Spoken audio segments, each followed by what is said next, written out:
Let's talk about Julius Caesar. He was a great man. He was a former Roman dictator. Yes, and hold up, he was known for his plays, not his plays. I'm sorry. He was known for his speeches. He was very captivating, right?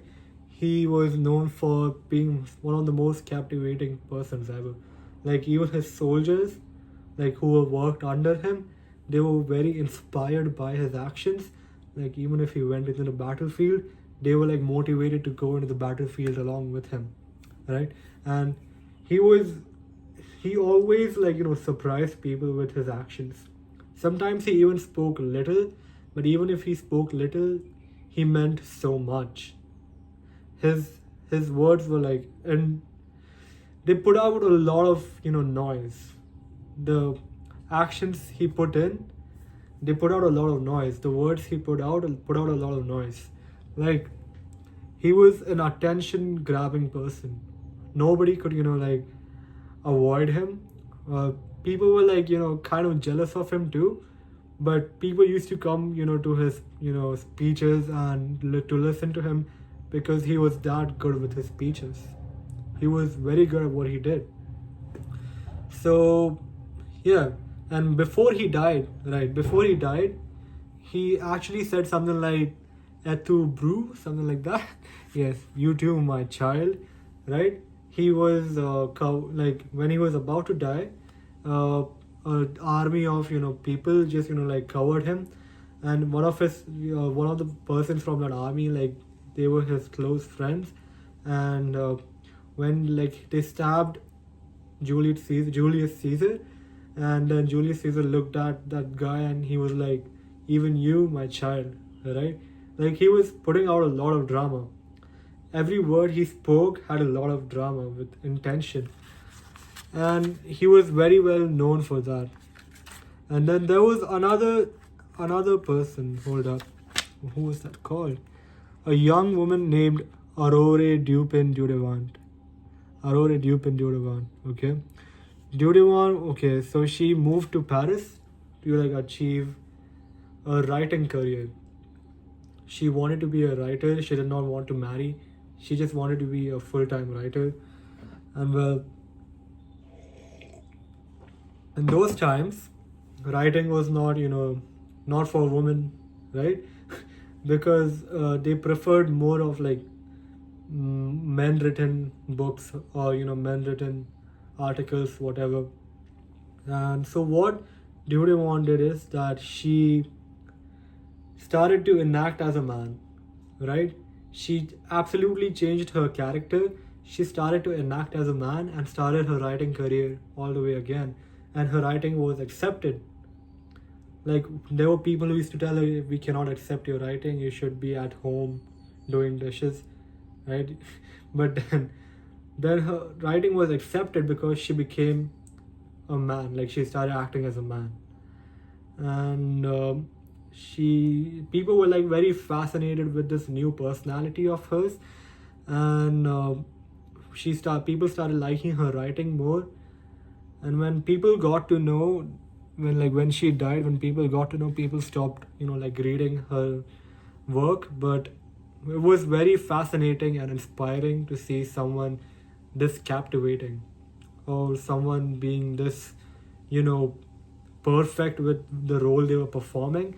Even men around her used to not really understand that she was a woman. They used to feel like they are she is their buddy or something.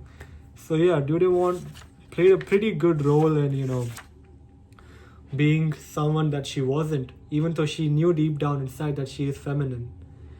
So this is one of the laws from the 48 laws of power. The law is recreate yourself. It's on page 191. So basically it says that do not accept the rules that society foists on you, and recreate yourself by forging a new identity, one that commands attention and never boasts the audience. Be the master of your own image rather than letting others define it for you. Incorporate dramatic devices into your public gestures and actions. Your power will be enhanced and your character will seem larger than life. these these two people like played their roles very well, man. They knew what they were doing, but they also knew who they were in deep down inside.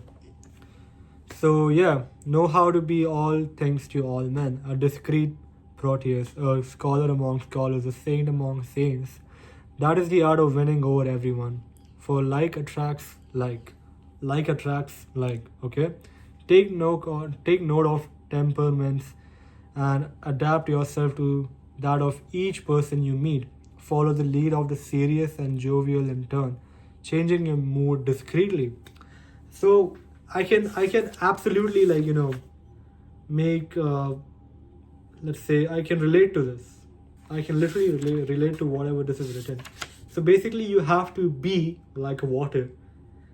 You have to be like water. You have to adapt yourself according to the environment that you are in. Doesn't that make sense? The first step is the process of self creation is self consciousness, being aware of yourself as an actor and taking control of your appearance and emotions. Okay? And then good actors control themselves better. They can play sincere and heartfelt, can affect a tear and a compassionate look at will, but they don't have to feel it. They externalize emotion in the form that others can understand. Method acting is fatal in the real world. No ruler or leader could possibly play the part if all the emotions he showed had to be real. So learn self control. Learn self control. Adopt the plasticity of the actor who can mold his or her face to the emotion required. And I've done this so many times. Okay, I have various friends who have various identities, or let's say personalities, and I act according to their personalities. To be honest, I'm a very what do you call that, monotonous person if I'm all by myself. I do the same actions every day, I do the same things every day, and I quite enjoy it. I'm a very monotonous person if I am all by myself. Isn't the word I'm looking for monotonous? I hope I didn't say any wrong word. Variety and interest. I'm like, yeah, what's uninteresting is that I do the same things every day and I find them enjoying. I find myself enjoying that. Not for a very long time. I can do it for quite some time, but I can do it for a very long time. But after a while, it does get boring. The life does get boring in that way. But I quite enjoy living the life, of grinding every single day. So yeah. So I have various kinds of friends, and they convey different kind of personalities. So I have friends who are very, let's say, jolly, or they are very hyped up. I like hype friends a lot. I like hype friends a lot. Okay, and I like hyping them up too, because when they are hyped, I am hyped, and we all be hyping each other together, right? And then there are people who are just very serious all the time. Okay, and then I just have to act monotonous with them. I have to act I'm understanding what they're saying, right? And then I add more depth to that conversation. Then I have friends who are very, what do you call that, who think that they are way better than me, and that is absolutely okay. I absolutely love the fact that they think they are better. Maybe they are, they are better sometimes, but even though they ask you, even if some people make you feel like you are not doing enough, or if you are not interesting enough, you don't have to feel that way. You just have to listen from one ear and forget from the other ear, right? You can learn from them if they are better at things that you are not. But if they make you feel something, if they make you feel low about not knowing things, you don't have to feel low.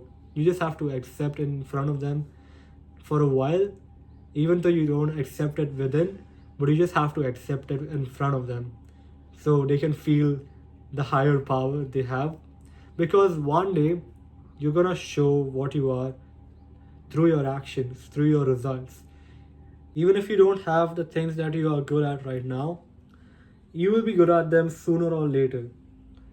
The results will speak. You don't have to prove it through vocal, you don't have to prove it through your words or your arguments. You will prove it to them later on, either ways. But what I'm trying to say is adapt to each and every personality, how they are, and you will make a lot of friends that way. And that has always been the key to making friends, to adapt to people on based on how they are, based on their personalities, based on their identity. I'm not the same with each and every friend I have. I don't even know what my real personality is. I just go along with the flow with how the people are beside me, how my circle is. I just adapt myself to the circle beside me or in front of me. So yes, that is all I have to say for this video. Thank you guys so much for watching, and if you like this video, don't forget to subscribe, and I'll be back soon, or maybe tomorrow. I'll be back tomorrow. Alhamdulillah. Love you guys so much.